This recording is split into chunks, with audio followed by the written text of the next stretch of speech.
오늘도 보강 수업으로 진행하게 된 조직에 대한 태도와 행동입니다. 이 조직에 대한 태도와 행동은 우리가 사회심리학에서 어, 다루는 태도와 행동하고 아주 밀접하게 관련되어 있고요. 그 태도와 행동과 관련된 이론들이 이 조직심리학에 적용되는 내용이라고 보시면 됩니다.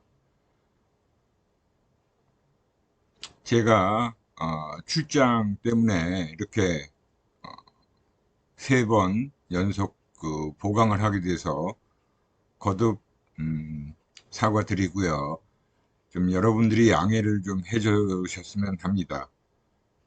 조직에 대한 태도와 행동 내용이 좀 많기 때문에 일단 오늘 온라인 강의로 처음 부분을 진행을 하고요. 다음 시간부터는 또 대면 강의로 진행을 하도록 하겠습니다.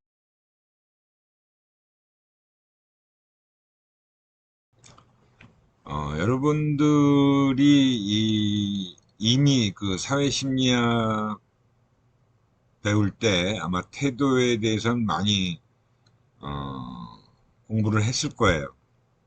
이 태도라는 것은 우리 심리학 파트 중에서도 굉장히 중요한 내용들이 많고 태도 관련된 이론들도 굉장히 많은 상황이죠.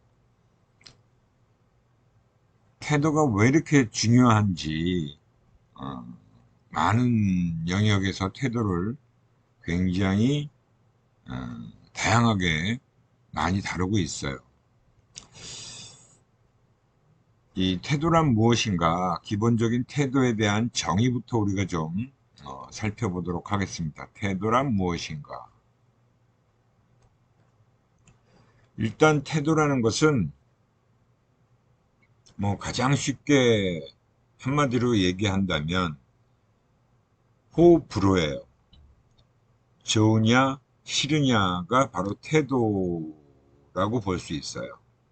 그래서 대상이라는 것은 사람일 수도 있고요. 어떤 사건이 될 수도 있고, 그다음에 어떤 사물일 수도 있고, 어떤 의견일 수도 있습니다.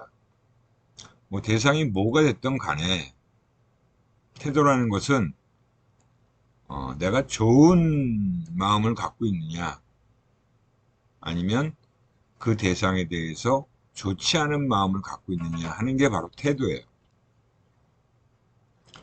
근데 이 태도라는 게 왜 중요하냐?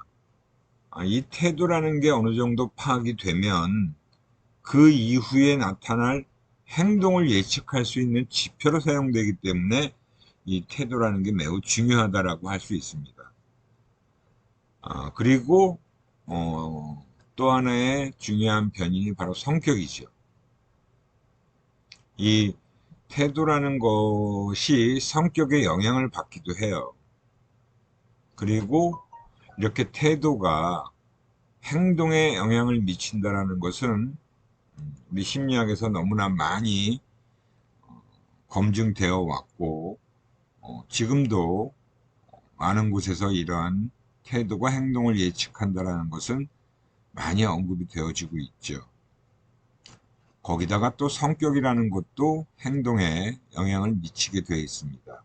그래서 이 태도라는 것은 어떤 분야가 됐건 우리 인간의 행동이 어떤 태도를 형성하느냐에 따라서 다르게 나타날 수 있다는 게 가장 기본적인 개념이라고 보시면 됩니다. 이 태도라는 것 자체가 우리가 이제 좋고 싫으냐가 태도라고 그랬죠. 그래서 그거를 이제 감정적인 요소라고 할 수 있고요. 근데 그러한 감정적인 요소가 인지적인 요소에 의해서 영향을 받겠죠. 어떤 평가를 내리게 되느냐에 따라서 그것이 좋을 수도 있고 싫을 수도 있다라는 얘기예요. 그리고 이 인지적인 요소에 의해서 영향을 받으면 그 영향을 받아서 형성되어진 태도가 다시 행동에 영향을 미치겠죠. 그래서 좋으면 접근해 갈 것이고 싫으면 멀어지는 것이 일단 당연하겠죠. 그래서 예전에는 이 태도를 이렇게 인지적, 감정적, 행동적 요소가 다 함께 연결되어 있는 것으로 봤어요. 그래서 이렇게 삼원론이라고 하는 주장이 있었는데 최근으로 오면서 태도는 그래도 이 감정적 요소만을 가지고 태도라고 보는 것이 맞다. 라는 얘기가 더 지배적인 주장이 되고 있습니다.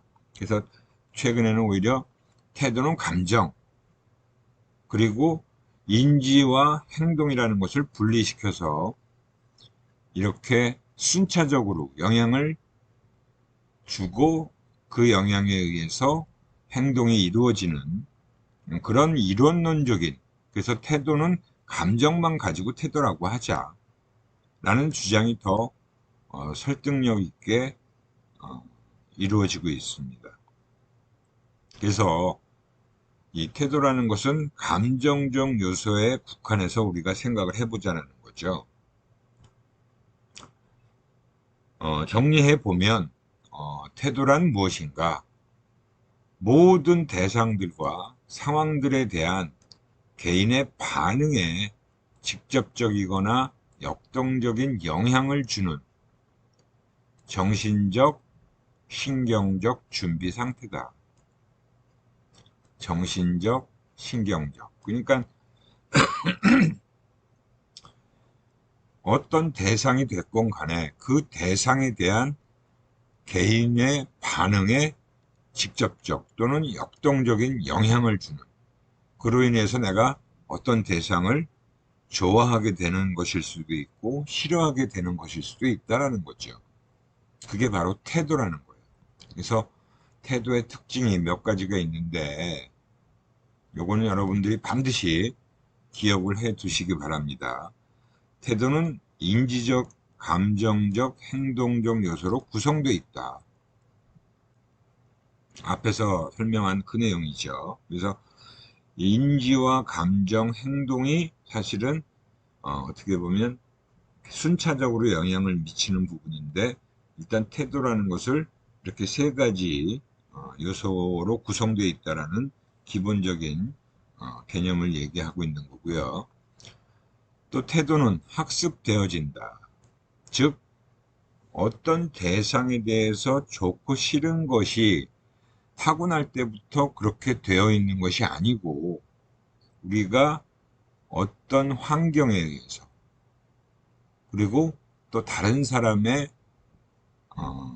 행동하는 것을 보고 그게 바로 모방이라는 것이 될 수 있고요. 그 다음에 연합과 강화에 의해서 뭐 우리가 학습에서 얘기하는 연합학습, 그죠? 고전적 조건 형성.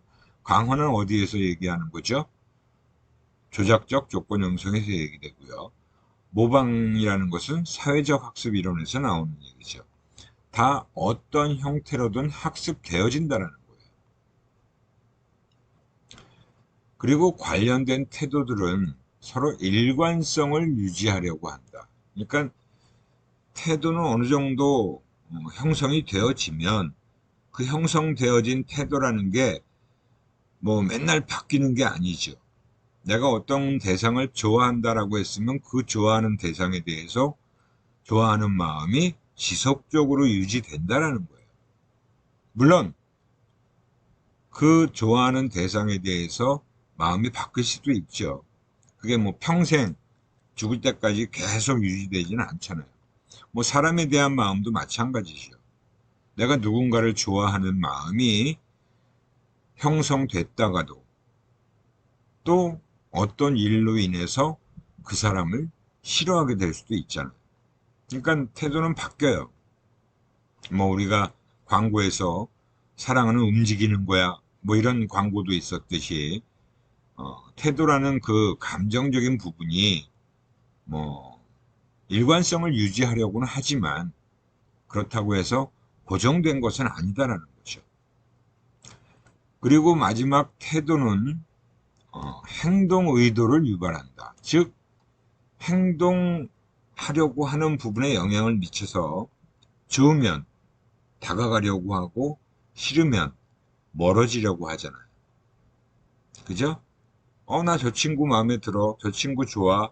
그러니까 가서 얘기도 하고 싶어지고, 어, 뭔가 같이 하고 싶어지는 그런 행동을 하려고 하잖아요. 근데 싫은 사람한테는 뭐 가서 얘기하기도 싫고, 그죠? 뭔가 같이 하는 것도 어, 싫은 거죠. 이런 것이 기본적인 태도의 특징이라고 할 수 있습니다. 그래서 모든 상황에서의 인간의 동기에 영향을 미침으로써 행동에도 영향을 미치게 된다는 거예요. 그래서 태도가 중요하다라고 얘기를 하는 겁니다. 역시 우리가 조직 심리학에서도 중요한 거는 조직의 구성원들이 어떤 태도를 가지고 일을 하고 상사를 대하고 회사를 생각하느냐 하는 부분이 중요한 거죠. 그죠? 그래서 직무 태도, 조직 태도, 이러한 부분이 구성원들의 태도를 얘기하는 거예요.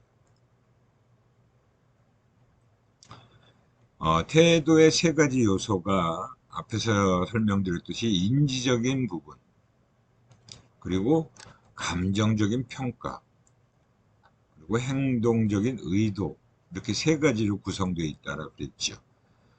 그래서 인지적인 신념이라는 것은 그 대상에 대해서 알고 있는 거예요. 어느 정도 알고 있는지. 뭐, 우리는 여기서 예를 들은 게 이제 회사를 기준으로 예를 들었죠. 회사가 가산 금융, 시간의 수당을 통제하고 있다. 뭐 이런 것들이 이제 어떤 사실에 대해서 내가 알고 있는 것들. 그것이 인지적인 신념이라고 할 수 있죠.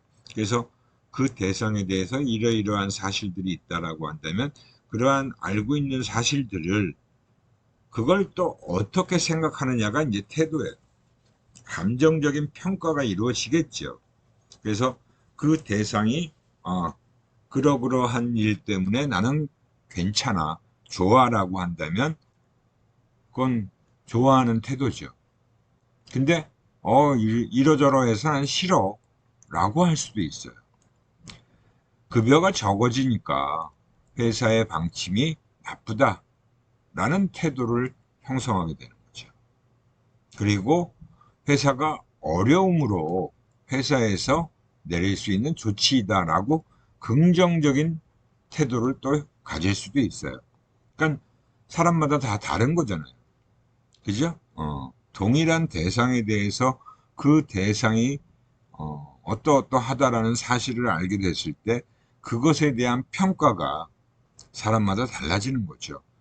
부정적인 평가를 내릴 수도 있고 긍정적인 평가를 내릴 수도 있는 거예요. 긍정적인 평가를 내리면 뭐 좋아하는, 지지하는 쪽으로 바뀌는 거고 부정적인 평가를 내리게 되면 어, 나쁜 쪽으로 형성이 되겠죠. 그래서 대상에 대한 반응이나 표현되는 행동이 행동적인 의도라고 얘기를 하는 거죠. 불만을 가지게 되니까 부정적인 평가를 하면 불만을 가지고 노조에 가서 항의 행동을 하라고 압력을 행사하라고 부추긴다.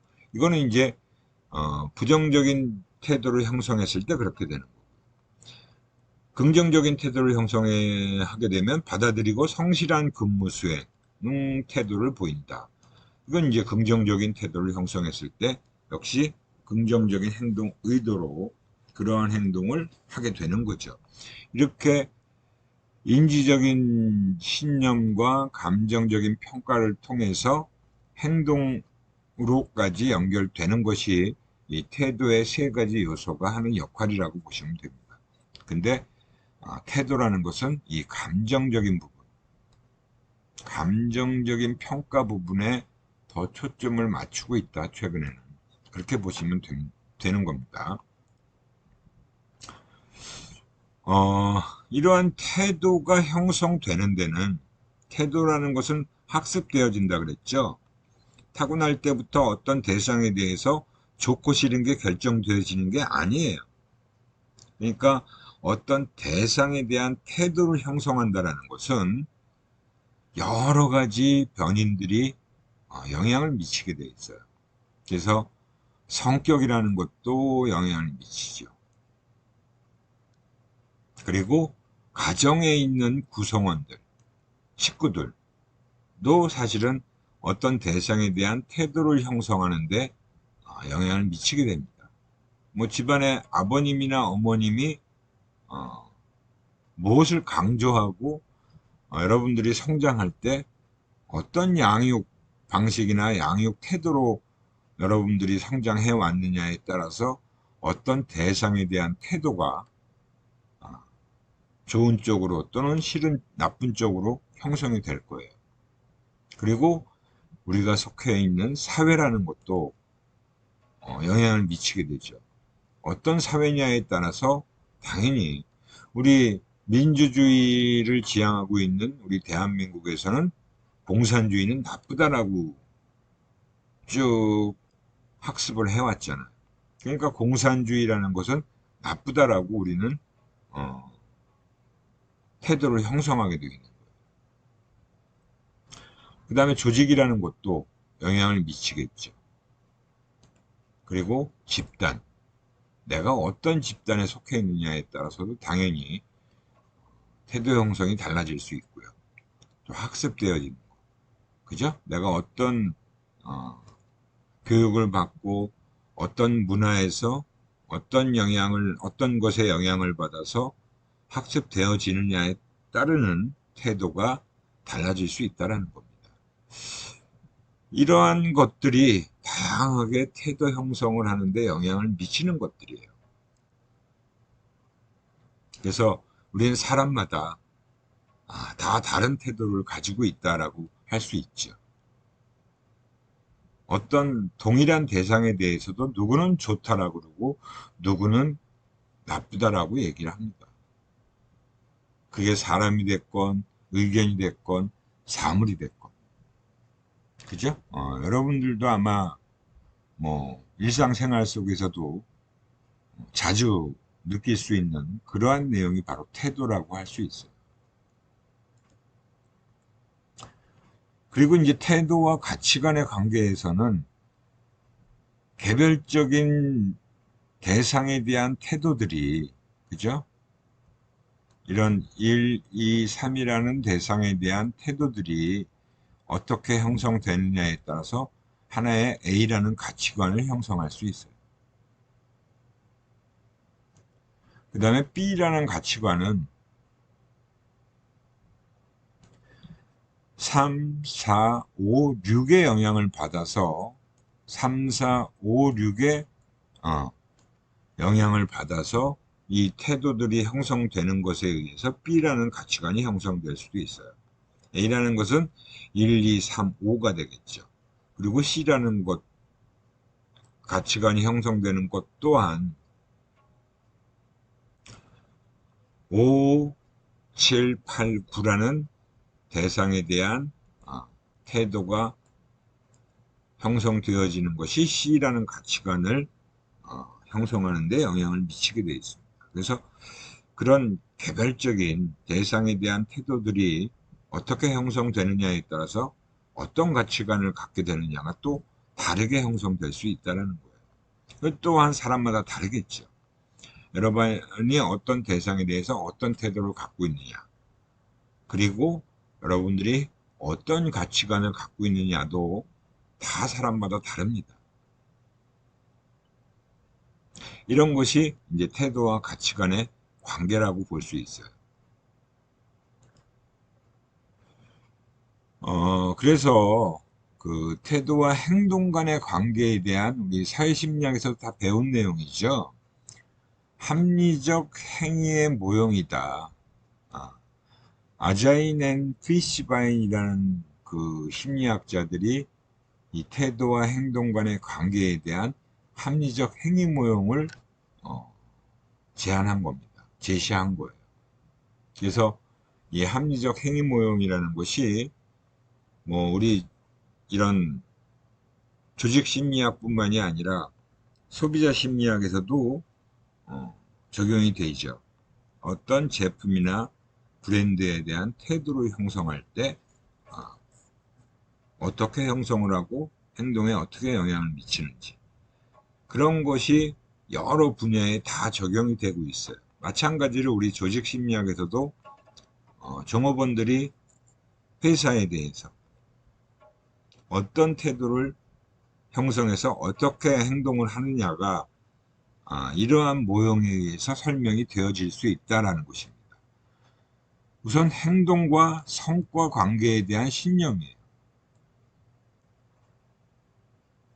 행동이라는 것은 열심히 일하면, 성과라는 건 뭐예요? 어떤 결과가 나오겠죠. 그 결과는 얼마나 좋은 것인가 라는 것입니다. 그러니까 신념, 내가 어떻게 열심히 일하면 좋은 성과가 나올 것이라 라고 믿고 있는 것, 그게 신념이다 라고 볼 수 있죠. 그래서 행동 성과 관계에 대한 신념, 그리고 집단 및 사회의 규범에 대한 신념이 또 영향을 미치겠죠.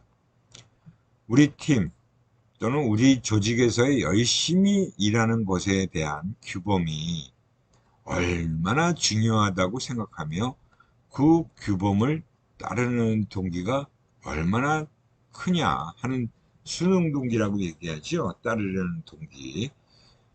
집단 및 사회의 규범에 대한, 야, 회사에서 열심히 일하는 것이 중요한 거야 라고 생각하면서 그 규범이라는 것을 따르려고 하는 동기가 얼마나 크냐 작으냐 하는 부분을 얘기하는 겁니다.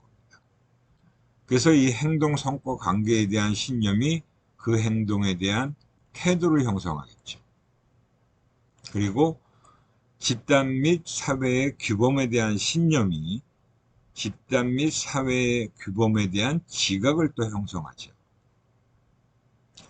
거기에 중심에 개인의 가치관이라는 것이 자리를 잡고 있어요. 내가 어떤 가치관을 가지고 있느냐 하는 부분이죠. 그래서 행동에 대한 태도가 그 행동 의도에 영향을 미치고, 또 집단 및 사회적 규범에 대한 지각이 행동 의도에 영향을 미쳐요. 그런 상황 속에서 개개인들이 가지고 있는 가치관이 어떠냐 하는 부분이죠. 그래서 열심히 일하는 것이 옳은 것인지, 그 다음에 우리 팀이나 조직에서는 열심히 일하기를 원하고 있는지, 그게 개개인마다 다를 수 있는 거예요. 그죠?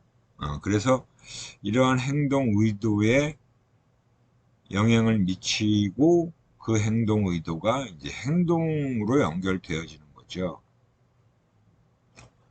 이러한 태도가 긍정적으로 형성된 사람, 그리고 집단 및 사회적 규범에 대해서 또 역시 그 규범을 따르는 것이 맞는 거야, 그리고 따라야 해, 난 따를 거야 라고 생각하는 사람은 또 역시 긍정적인 행동 의도가 형성돼요. 그래서 열심히 일하는 행동으로 나타나겠죠. 이게 바로 태도와 행동의 관계를 보여주고 있는 합리적 행위 모형이라고 하는 겁니다. 요 기본적인 그 모형에 대해서는 여러분들이 반드시 이해를 하고 계셔야겠죠. 아자인은 피시바인이 정립한 모형이라고 보시면 돼요. 이게 뭐 어떤 분야가 됐건 다양하게 적용이 될 수 있다라는 것입니다. 그래서 우리가 이제 이러한 기본적인 태도에 대한 정의부터, 그 다음에 행동과의 관계, 뭐 형성 배경 뭐 이런 것들을 쭉 살펴봤고요. 여기서부터 이제 나오는 게 회사에 다니고 있는 어떤 조직에서 일하고 있는 종업원들이 어떤 태도들을 갖고 있는가 하는 부분이에요. 먼저 조직 관련 태도입니다. 조직 관련 태도라는 게 바로 회사에 대한 태도죠. 조직 관련 태도. 기본적으로 우선 회사 신뢰라는 게 있죠. 회사 신뢰. 그 회사에 다니고 있는 종업원이 그 회사를 얼마나 믿고 따르느냐 하는 부분이에요. 회사에 대한 긍정적 기대를 바탕으로 자신에 대한 위험 부담을 기꺼이 수용하려는 심리적인 상태다. 그러니까 회사를 믿으면 아까 우리가 앞에서도 예를 들었듯이 회사에서 만약에 뭐 어떤 수당을 깎더라. 근데 지금 우리 회사가 위기에 처해 있으니까 그럴 수밖에 없는 거야 라고 그걸 수용하고 그래도 나는 열심히 일해야지 라고 그 회사가 지금 위험하다고 해서 내가 회사를 떠나려고 하는 마음보다는 그 위험 부담을 내가 같이 떠안고 열심히 일해야 된다라는 그런 마음 상태를 갖게 되면 그거는 회사를 신뢰하는 마음이 큰 거잖아. 반대로 회사가 아무리 어렵더라도 월급 깎으면 안 되지라고 생각하면서 일을 열심히 안 한다거나 다른 회사 알아봐야 되나 라는 생각을 한다면 회사에 대한 신뢰는 낮은 상태가 되겠죠. 그 다음에 조직 몰입이라고 얘기하는 변인이 아주 매우 중요한 부분입니다. 조직 몰입. 자신을 조직과 동일시하면서 동일시가 무슨 뜻인지 알죠? 하나로 본다는 거죠. 지속적 열의를 가지고 조직에 참여하고자 하는 정도입니다. 그러니까 조직 몰입이라는 건 내가 얼마나 회사에 대한 믿음, 신뢰를 가지고 그 회사와 내가 한 마음 한 뜻이다, 한 몸이다. 회사가 망하면 나도 망하고 회사가 성장하면 나도 성장한다 라는 그런 마음을 가지고 열심히 일을 하고 그 조직에 일뿐만이 아니라 조직에서 하고 있는 활동에 대해서 열심히 참여하고자 하는 정도가 바로 조직 몰입이라고 하는 겁니다. 반대로 조직 냉소주의라는 건 부정적인 태도를 갖고 있는 거예요. 회사가 뭘 이래? 우리 회사는 이런 것도 안 돼. 다른 회사는 이런 것도 해준다는데. 자꾸 회사에 대해서 부정적인 태도만 자꾸 표출하는 거예요. 그게 바로 조직 냉소주의라고 하는 겁니다. 자신이 고용된 조직에 대한 일반화된 부정적 태도예요. 그러니까 뭐든지 자꾸 안 좋은 것만 얘기해요. 우리 회사는 이것도 안 되고 저것도 안 되고 월급도 작고 일은 많이 시키고 막 그런 부정적인 부분에 대한 태도만 자꾸 표출하면 그런 부분을 가지고 우리가 조직 냉소주의다라고 얘기를 합니다. 이게 바로 조직과 관련된 태도들이라고 보시면 되고요. 그 다음에 이제 직무 관련 태도가 있어요. 직무 관련 태도는 뭐예요? 조직 구성원들이 하고 있는 일과 관련된 태도라고 볼 수 있죠. 직무. 그죠? 내가 하고 있는 일에 대해서 어떤 태도를 가지고 있느냐 하는 것도 되게 중요하죠. 내가 하고 있는 일이니까. 우선 기본적으로 내가 하고 있는 일에 대해서 만족을 갖고 있느냐 하는 부분이에요. 직무 만족. 대표적인 직무 관련 태도죠. 직무 관련 다양한 특성들. 이런 일을 하면서 내가 이런 임금을 받고 승진을 잘 할 수 있고 일하는 환경이 마음에 들고 뭐 같이 일하는 상사나 동료 등에 대한 전반적인 평가입니다. 그러니까 이게 직무 만족이에요. 그러니까 직무 만족이라는 게 일만 좋아서 무조건 직무 만족이 나오는 건 아니죠. 내가 하고 있는 일과 관련된 여러 가지 특성들을 다 포함해서 그런 것들에 대한 전반적인 평가예요. 그게 바로 직무만족이라고 하는 것입니다. 뭐는 좋고 뭐는 나쁘고 할 수 있죠. 플러스 마이너스가 있지만 전반적으로 어떠냐.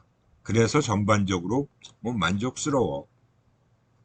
이런 게 좀 안 좋은 게 있는데 그래도 난 만족스러워 라고 하는 사람이 있고, 아니야 난 그래도 별로야, 이런 거 저런 게 더 안 좋은 게 많아. 그러면 직무만족이 안 일어나겠죠. 직무불만족이 되겠죠. 그 다음에 이제 직무몰입이라는 것도 역시 얼마나 내가 하고 있는 일에 대해서 관여도가 높으냐 하는 부분을 얘기하는 거예요. 직무몰입. 자신의 직무에 대해서 심리적으로 동의시하고 열중하는 정도. 아까 조직몰입도 얘기를 했죠.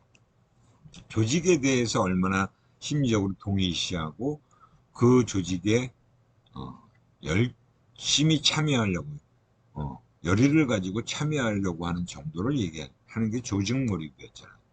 마찬가지로 내가 하고 있는 일에 대해서 얼마나 내가 그 일과 함께 동의시하고 있고 그 일에 얼마나 열중하고 있느냐 하는 겁니다. 자기가 맡고 있는 일에 대해서도 그냥 내가 해야 될 일이니까 하는 거지 라고 하는 식의 마음을 가지고 그냥 열중하지 못하고 그냥 되는 대로 하는 사람이 있고, 이 일은 내가 아니면 안 돼. 이 일은 내가 열심히 해야 돼. 그래서 막 정말 열심히 일을 하는 사람이 있어요. 직무 몰입이 높고 낮은 거를 얘기하는 거죠. 그 다음에 이제 직무 동기라는 것도 중요한 직무 관련 태도라고 할 수 있어요. 자신의 직무 성과를 높이기 위해서 자신의 자원들을 기꺼이 사용하려는 태도가 바로 직무 동기예요.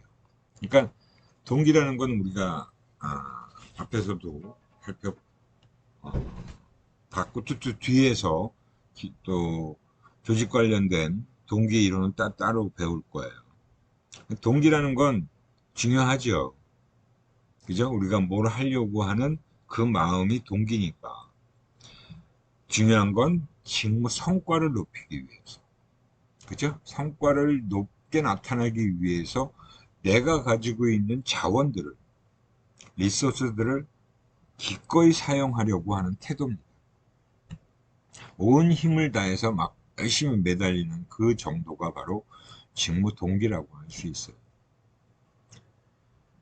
그 다음에 이건 이제 최근에 국내 연구자에 의해서 추가된 새롭게 등장한 직무 관련 태도예요. 일 가치감이다라고 하는 겁니다. 일 가치감이라는 건 뭐예요? 말 그대로 내가 하고 있는 일이 얼마나 가치 있는 일이냐. 자신이 하는 일과 자기 자신의 가치에 대한 평가, 그리고 그로 인해서 얼마나 긍정적인 정서를 경험하느냐가 바로 일 가치감이라고 하는 겁니다. 일 가치감이라는 것은 정말 내가 하고 있는 일이 내 자신의 발전에도 좋고 우리 회사를 성장시키는데도 아주 중요한 역할을 하고, 그래서 그 하고 있는 일에 대해서 굉장히 가치를 높게 평가하면 일 가치감이 높은 거죠.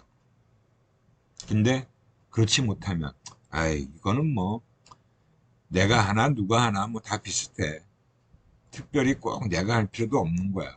그래서 대충 하게 되고, 그러면 직무 몰입도 떨어지고 일 가치감이라는 것도 낮아질 거예요. 그래서 이러한 직무 관련 태도들도 굉장히 중요한, 연구를 많이 하는 중요한 변인이라고 볼 수 있습니다. 이제 조직 관련 태도를 봤고요. 또 직무 관련된 태도도 살펴봤어요. 그 다음에 이제 대인 관련 태도입니다. 대인 관련 태도는 타인들, 그 회사에서 일하고 있는 다른 사람들에 대한 태도가 어떠냐 하는 부분이죠. 일단 기본적으로 상사가 있겠죠. 그리고 동료에 대한 신뢰가 어느 정도냐.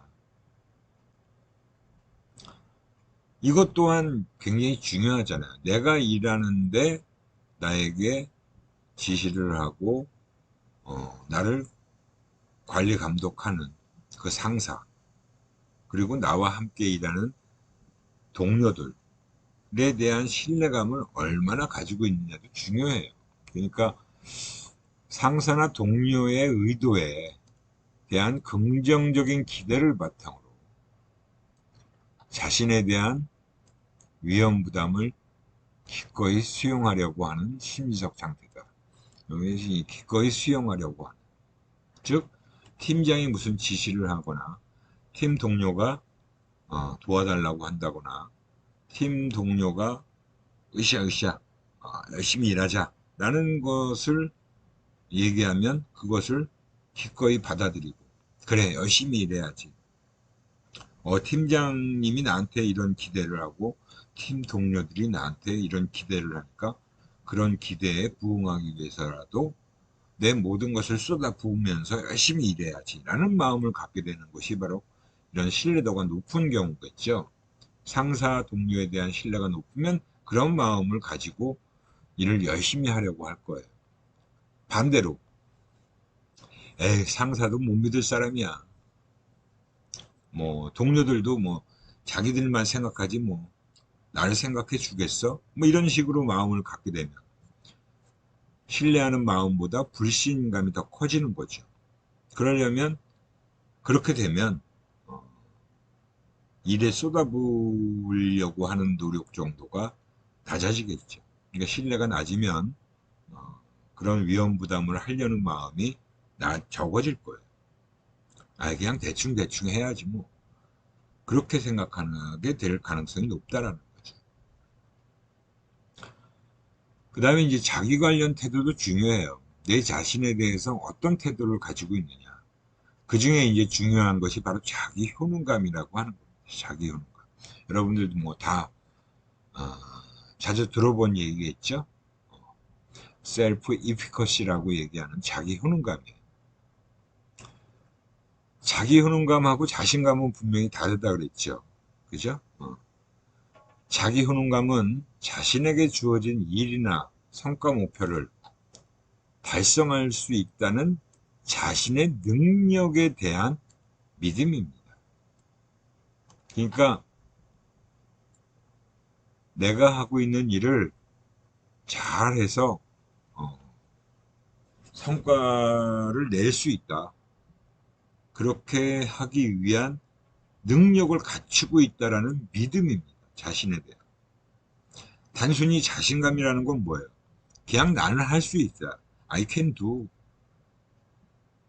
우리가 뭐 근거 없는 자신감이라고 얘기하잖아요. 그 자신감에 대한 근거는 확실치가 않아요. 내가 그런 능력을 갖추고 있지 못하든 간에 그냥 나는 무조건 할 수 있다예요.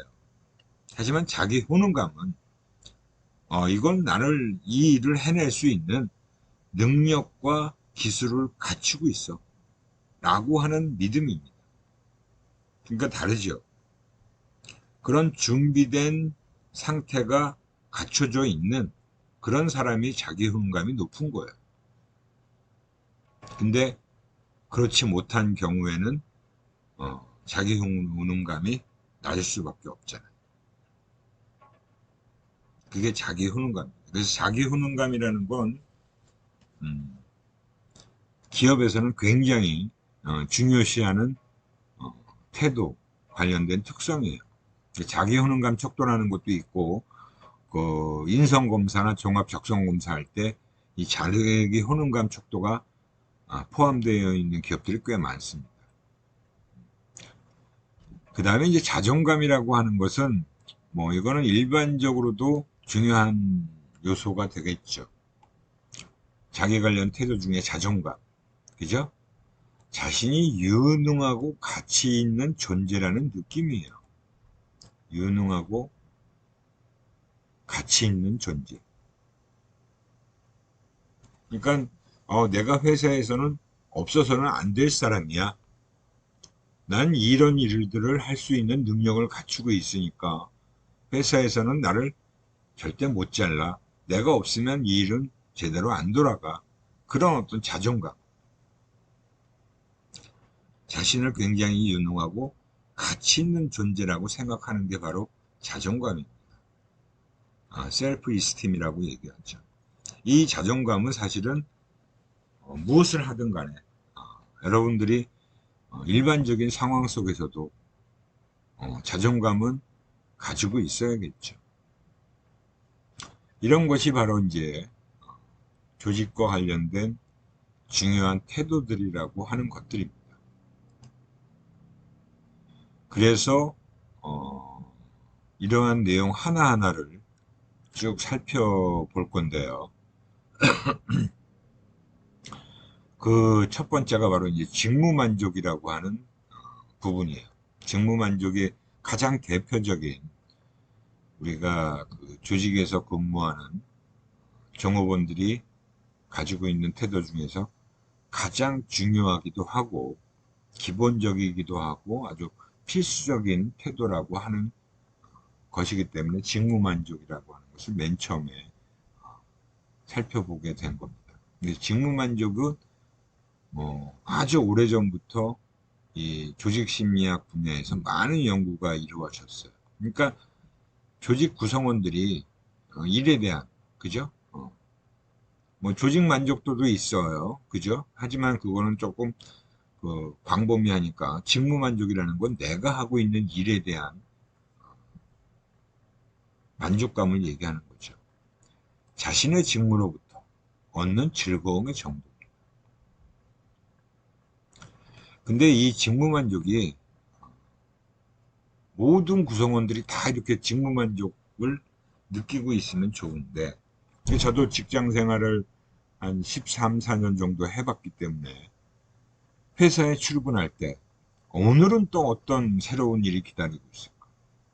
아니면 또 오늘은 내가 하던 일들을 마무리 잘 해야지.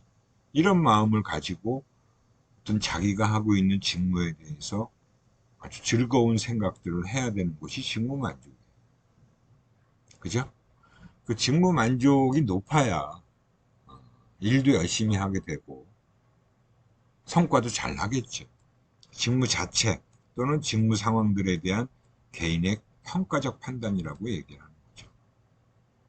그리고 직무가 개인의 기대를 충족시키는 정도에 있어서 개인차가 있기 때문에 당연히 개인차가 있겠죠. 직무 만족에서도 차이가 발생하게 됩니다. 이게 이제 기본적인 정의에서 살펴볼 수 있는 직무 만족에 대한 내용이에요. 오늘은 이제 시간이 다 된 관계로 이 내용은 또 다음 시간에 이어서 계속 말씀드리기로 하겠습니다. 이 태도와 관련된 내용은 우리 조직심리학에서도 아주 중요한 파트이기도 하고요. 여러분들이 반드시 알고 계셔야 될 내용들이 많이 있어요. 그래서 좀 꼼꼼하게 복습도 하시고요. 질문사항이 있으시면 반드시 질문 코너에 올려주시기 바랍니다. 수고들 하셨고요. 다음 시간에 또 뵙도록 하겠습니다. 예.